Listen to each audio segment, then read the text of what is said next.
لا تەوەری دومی بەرنامەکەماندا باس لە مافی کرێکار دەکەین لە ئاینی پیرۆزی ئیسلامدا. دەزانی کەمڕۆ ڕۆژی جیهانی کرێکارانە و لە تاوی جیهاندا چالاکی جۆراجۆر ئەنجام دەدرێن و باز لە پێدانی ماف و حەق بە کرێکاران دەکرێت و باز لەوەش دەکرێت کە خاوەن کۆمپانیا و سەرمایەدارەکان پێویستە زوڵم مستەم لە کرێکاران و کارمەندانی شوێنەکانیان نەکەن کە ئیشی تێدا دەکەن. ئێمە لە ڕوانگەی ئاینی پیرۆزی ئیسلام و باز لەم بابەتە دەکەین، باز لە حەق و مافەکان دەکەین. بزانین پێغەمبەری عەزیزمان صلی الله علیه وسلم چۆن مامەڵەی کردو لەگەڵ کرێکاراندا. گفتوگۆی زیاتر دەکەین لەگەڵ میوانەکەمان بەڕێز مامۆستا عەبدولعەزیز کوڕەداوی. مامۆستا یانێ خۆ بەخێر بێ. سپاس دەکەین. زۆر سپاس بە ئێوەش. خۆیگەورەمان خۆش بێ. مامۆستا دەزانین کە ئاینی پیرۆزی ئیسلام حەق و مافی بە تەواوی چینەکانداوە و هەمیشە بەردەوام پشتی کردوتەوە کەسانی کە زوڵم مستەم دەکەن. سەبارەت بە کرێکار چی؟ بسم الله الرحمن الرحيم. الحمد لله والصلاة والسلام على خير خلقه محمد وعلى آله وأصحابه أجمعين. ربنا اغفر لنا ولإخواننا الذين سبقونا بالإيمان ولا تجعل في قلوبنا غلا للذين آمنوا ربنا إنك رؤوف رحيم. دار إسلام كهاتوا پیغمبران سلام إخوان لسربي هر بقشتي هميان بو قناغات پريون كبي وتري قناغي كار كردن. يعني هل آدم والسلام إخوائي لسربي تا پیغمبري خواه صلى الله عليه وسلم كما سلسلة پیغمبران هر يكيان لبواركي خويا لو مجالها كبي وتري كار كردن إيشان كردوه. بو نمونا موسى سلام إخوائي لسربي شواني كردوه. پیغمبري خواه صلى الله عليه وسلم شواني كردوه، تجارتي كردوه. وشعيب سلام إخوائي لسربي زراعتي كردوه. آدم سلام إخوائي لسربي كاري زراعتي كردو. كواتا پیغمبران بعام سلام إخوائي لسربي همويان بو قناغاتي پريون ككريكار فياتي فريو ككريكار إشي تيا كردو. وهيج شوينك نماو هيج مجالك نماو كبيغمبران سلام إخوائي لسربي مشان نكرد بي. وكدين سر بلين برنامج إسلام ككوتا برنامج جياني مروفايتي وبيغمبر إخوة صلى الله عليه وسلم دار رجاليتي وخواي پروردگار لقرآن مجال كاني دياري كردوه. أبينين پیغمبر إخوة صلى الله عليه وسلم يك فرموده هيك أم فرموده بس كما في كريكاري دياري بكري أوي جوية كأفرمي كريكار بي جوية عرقكي وشك بيتوا حقكي خوي بداريه قبل أن يجف عرقه. يعني أوارك تواول إيشكي معفكي خوي بداري واستامي لا مكا. إما أمره يعني زور بينين أواني كاستمكن لا تشيني كريكارو أو تشيني كي إيجاك على بردستيان بواتاي كمترين حقيقاتي بواتاي ما في خوي بينادا بواتاي كسكي تريد كود أو لعبة كسكي تردعني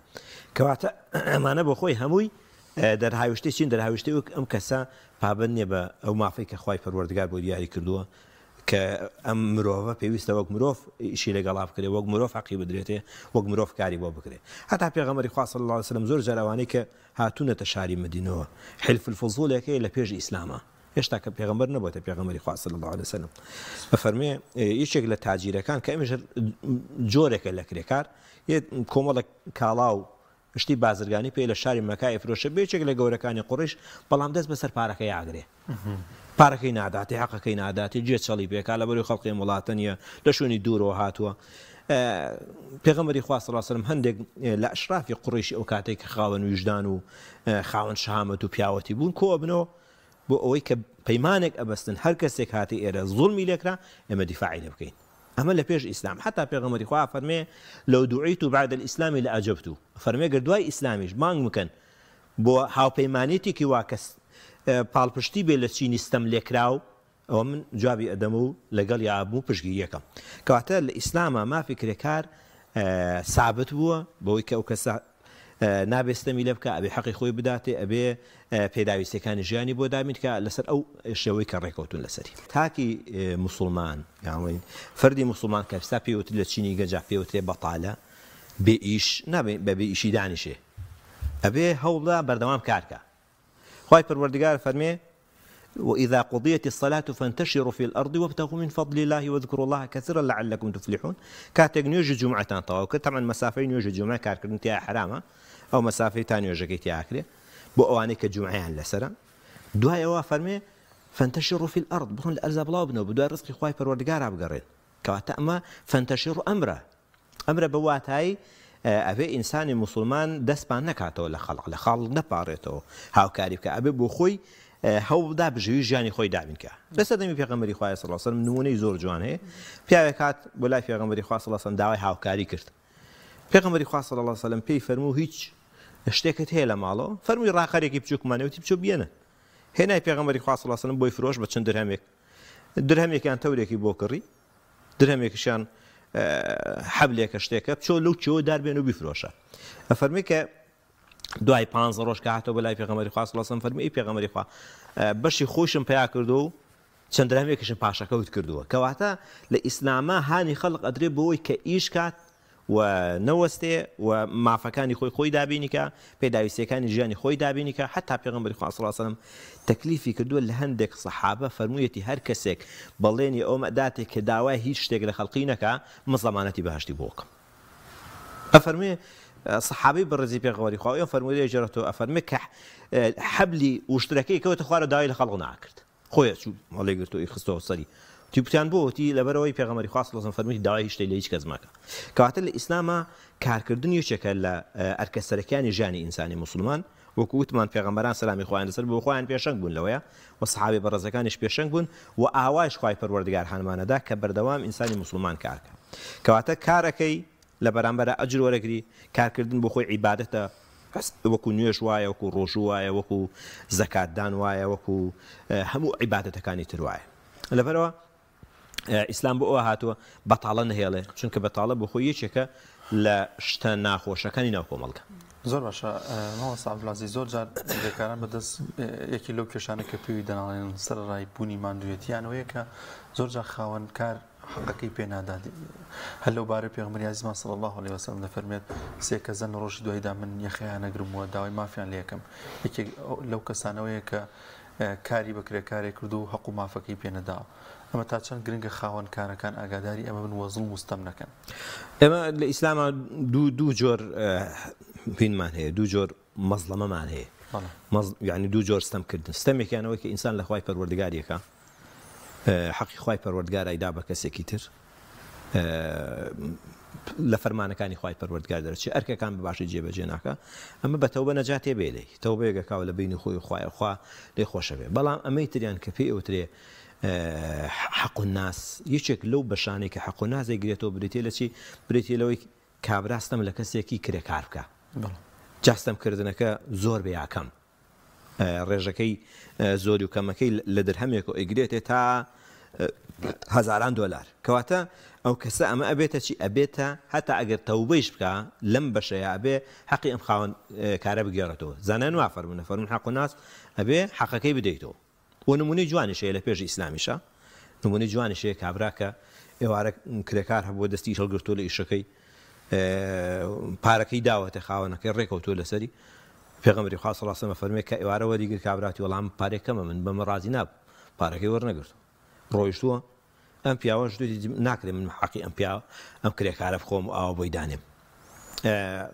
هاتووە دوای ئەوەی کە ئەو ڕۆیشتۆ و پارەکەی وەرنەگرتەوە چەند ساڵێکی پێچووە بۆی داوە بە حەیوان دوایی لە پارەی ئەم کرێکارە مەگەلە حیوانی بۆ پەروەردە کرد دوایی لە هەمان کاتە شوانی بۆ گرتووە پێداویستەکانی خۆی بۆ دابین کردووە پاش چەند ساڵێک هاتووە کە لەخوا دەرسە حەقی ڕۆژێکم پارە لای تۆیە بم دەرێ پێشتێتی بەسەر چاو حەقەکەت ئەدەمێ ئەوە حەقەکەتە بڕۆ ئەو حیوانانە هەمووی بەرە جا پێغەمبەری خوا فەرمێ دوایی کابرا گلەی لێەکە خاوەن کارەکە ئەڵێ وەڵای هەموو حیوانەکانی بەر هەدیەکی دانێنا لە بەرامبەر چییە لە بەرامبەر ئەوەی کە من بۆم کردووە يعني ستەمکردن بە هەر جۆرێک بێ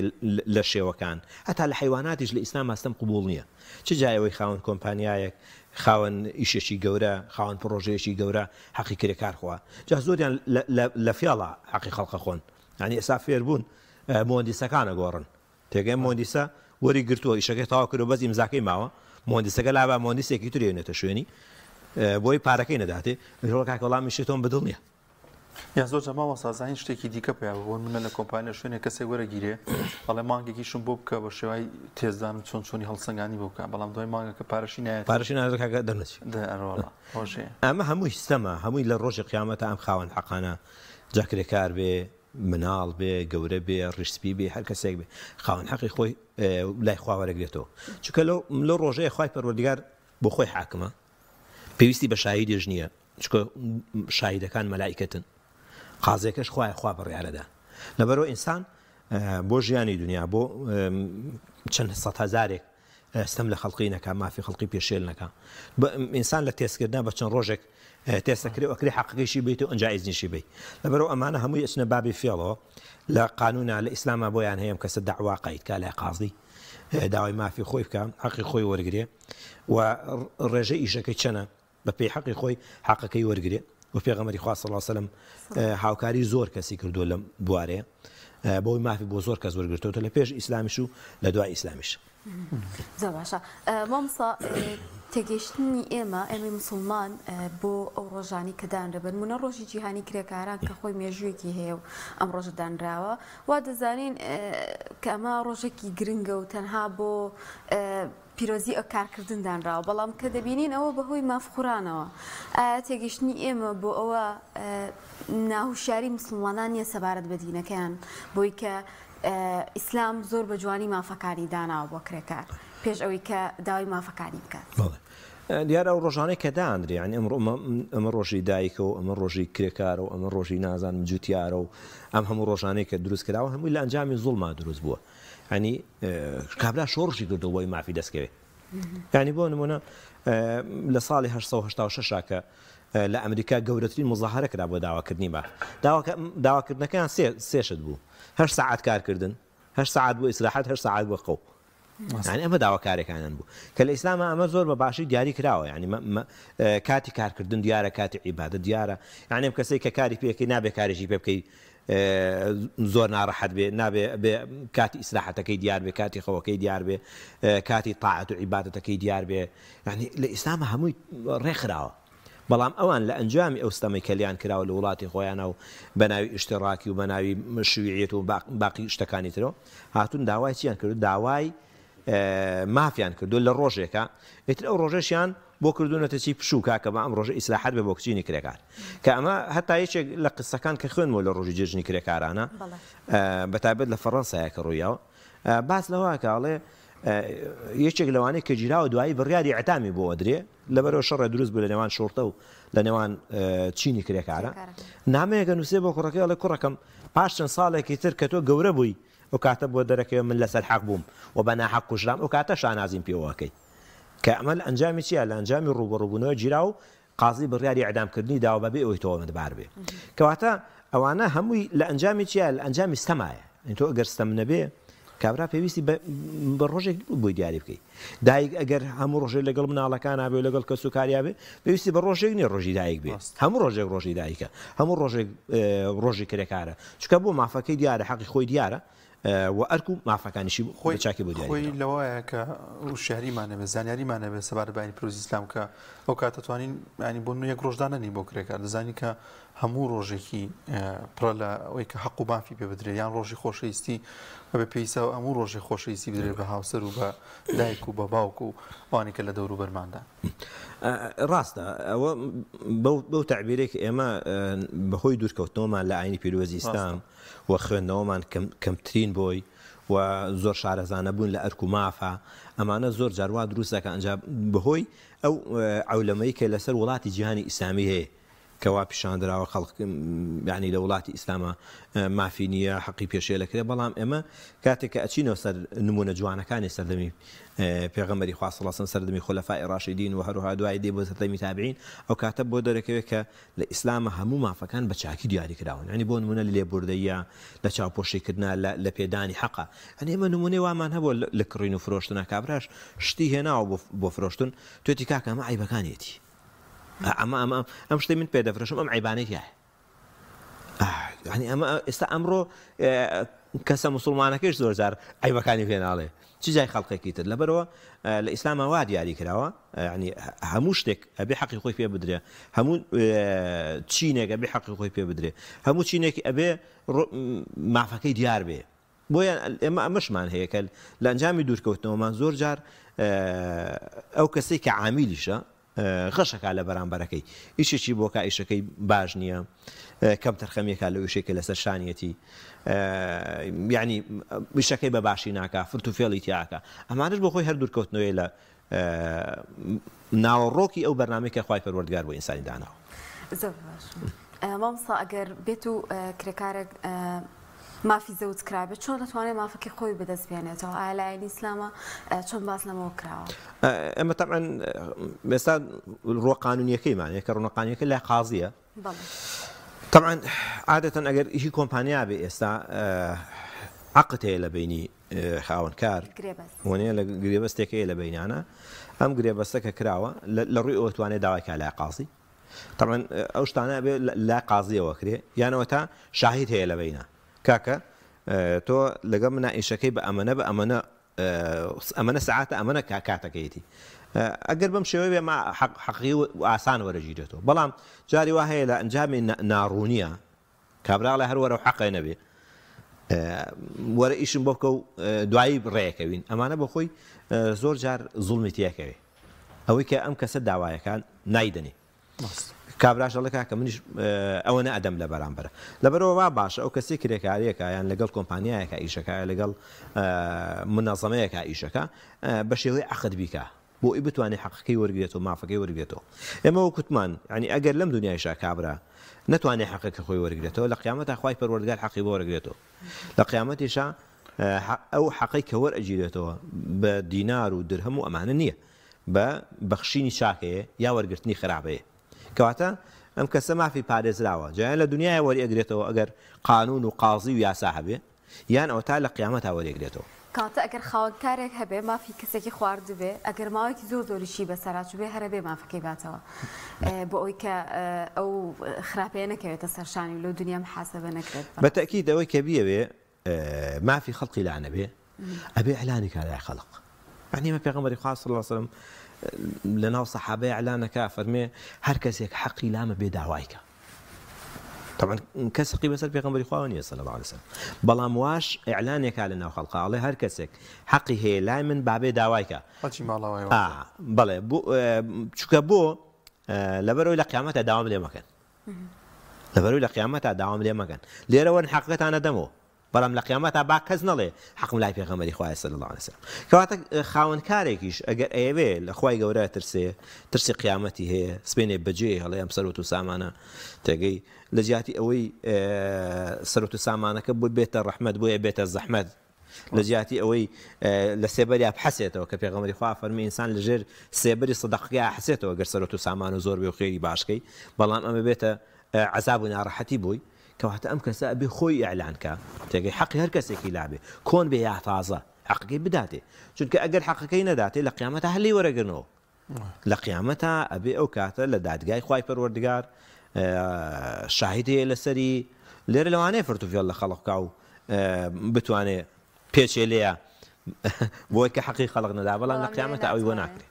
قیامەت ئەوی وە ناکرێت ماوەسەیان لە کۆتایە ئەگەر شتەکە عکسکەینەوە تا چەند گرنگە کرێکارانیش حەق و مافی ینی ئیشکردنەکەی نەخوات بووە ئەو پارەی کە وەری دەگرێت بە حەڵاڵی وەری برێت و فێڵ و فرتوفێڵ نەکات لە کارکردنەکەی یا خۆی بزێتەوە لە نەکات لە ئیشکردنیە ئێمە لە ئیسلامە هینێکی جوانمانەیە یاسایەکی جوانمانەیە کە پێغەمبەری خوا صلی الله علیه وسلم بۆ یەک شت فەرموویەتی واتە سەبەبی ورودەکەی یەک شتە بەڵام عامە بۆ هەموو شتێک ئەویش ئەوەی کە پێغەمبەری خوا فەرمووی من غەشە نافەلەیسە مینە هەر کەس غەشکا لە ئێمە نییە غەش چییە؟ غەش لە کڕین و فرۆش ناکرێ غەش لە عەمەل لە ئیش ئاکرێ تێگەی غەش لە کۆمپانیا و هێنانی کاڵا و تیجارەت ئاکرێ غەش یعنی لە هەموو بەشەکانی ژیان غەش بەشدارە ئەگەر ئینسان ترسی خوای پەروەردگاری نەبێت کەواتە ئەم کەسێکی کە ئیشەکە با ئەوەنە ئیشکا کە ئەم پارەی بێ حەڵاڵ بێ با ئەوەنە ئیشکا کە سبێنی لە ڕووی بێ بەڵام وەڵا پارەیەکی حەڵاڵم بردەوە بۆ مناڵەکانمان ئێمە زۆر جار دایکانی بەڕێز بە تایبەت ئەوانەی کە زۆر دیندار و لە خواترس بوون کاتێککە مێردەکانیان چوونەتە دەرەوە بە هاوسەرەکانیان وتو ئاگات لێبێ پاروی حراممان بۆ مەهێنەوە ئێمە ئامادەین بەنانێکی کەم بژی بەڵام بەرگی ئاگری دۆزەخ ناگرین ئەمە نمونێکی زۆر جوانە لە ژیانی ئینسانە کە ئینسان بەنانی حرام بە پاروی حرام ئەگەر کرێکاریش بێر حرامە ئەگەر تیجارەتیش بێ هەر حرامە ئەگەر کڕین و فرۆشتنیش بێ هەر حرامە ئەگەر خوێندنیش بێ شەهادەش بێ هەر حرامە چونکە بۆ لە ئەنجامی چیا لە ئەنجامی غەشا بەرهەماتوە کەواتە کرێکار پێویستە ئەو ئیشەی کەیکا حەڵاڵ بێ ئێمە وەختی خۆی لەگەڵ پیاوێکە ئیشمانە کرد زۆر خۆی هیلاگە کرد پێمانەوت بۆ ئەوە بۆ خۆت هیلاگەی تۆزێ لەسەر خۆن ئاگوێ بێ ئەوە نەبکەی کە حرام نەبێ ئەبێ ئەوە ئیشکەی لە بەرامبەر ئەو پارەی کە وەریەگری کە ئیشەکە حرام نەبێ سمێنێک کە چوویتەوە بڵێ وڵا الحەمدوللا ئەم پارەی کە پێیان کردو ئەم نانێک کە ئەیدەم بە مناڵەکانم نانێکی حەڵاڵە بەڵێ بۆ هەردوو لا پێویستە ئەمە وەکو پێوترێ ڕەد و بەدەلە يعني دوو کەسە لە بەرامبەرێکا کە ئیشەکەن ڕەد و بەدەل ئەو داواکاریەوە ئەم ئیشەکە لە بەرامبەرە ئەبێ ئەمیش ئەوەنە ئیشکا کە پارەکەی پێ حەڵاڵ بێ ئەبێ ئەویش حەقی ئەم کەسە جێبەجێکا و حەقەکەی بەباشی بداتێ بۆ ئەوەی کە لە قیامەتە هیچ دایەکیان تاوانبار نەبن چونکە هەردوو لاکە ئەکرێ ئەو ئیشەی کە ئەنجامی ئەدەن ئەو کارێک کە ئیکەن بەحرام لەسەریان بشکێتەوە ئەگەر غەش و فرت و فێڵ و تەماڵی و هەر ناوێکی لێنەی لە ئیشەکانیان نەبەرچەسە بێ شەمام ساگەر لە کوتای شتێکما بێ ئێمە سپاس دەکەین کە لەگەڵمان وڵا ئێمە ئومێدمان وایە بە تایبەت چینی گەنجان ینی ئەوانەی کە ئەمڕۆ لە دوای نەوەتەکانەوە هاتوون ینی هەموو کاتێک چاوەڕێی دەستی دەوڵەت نەبن هەموو کاتێک چاوەڕێی تەعینات نەبن هەموو کاتێک ینی بگەڕێن چونکە ئەم زەویە خوای پەروەردگار وعدی داوە هەر کەسێک بگەڕێ بە دوای ژیانە خوای پەروەردگار ژیانی ئەدا پێغەمبەری خوا صلی الله علیه وسلم فەرمی هەر کەسێک تەوەکل بەخوا بەستێ لو توكلتم على الله حق توكله أو شايستي خواي پروردگارا خواي پروردگار رزقتان داوكو رزقي باڵندەکان ئەدا کە ئێواران بەسکی بەیانیان بەسکی بەتاڵ دەرئەچن و ئێواران بەسکی پڕۆگەڕێنەوە کەواتە بە ئینسانی گەنجیش بگەڕێ بە دوای ئیشێکە لەم سەرزەویەیە و ئیشێک بدۆزێتەوە کە شیاوی ژیانی خۆی بێ و ژیانی خۆی پێدابین کە هەموو کاتێک چاوەڕێی دەستی دایک و چاوەڕێی دەستی برا و چاوەڕێی دەستی ئەم لاولانەکە بۆ ئەو ژیانێکی شایستە بۆ خۆی مسۆگەرکە باشە زۆر سپاس دەکەین ڕێز مامۆستا عەبدولعەزیز کوڕەداوی یاخوا بەخێر زۆر سپاس بۆ ئێوەش خوای پەروەردگار لە هەمومان خۆش بێت یاخوا سەلامەت زەحمەتی کێشا خۆی گەورە پاداش بێتەوە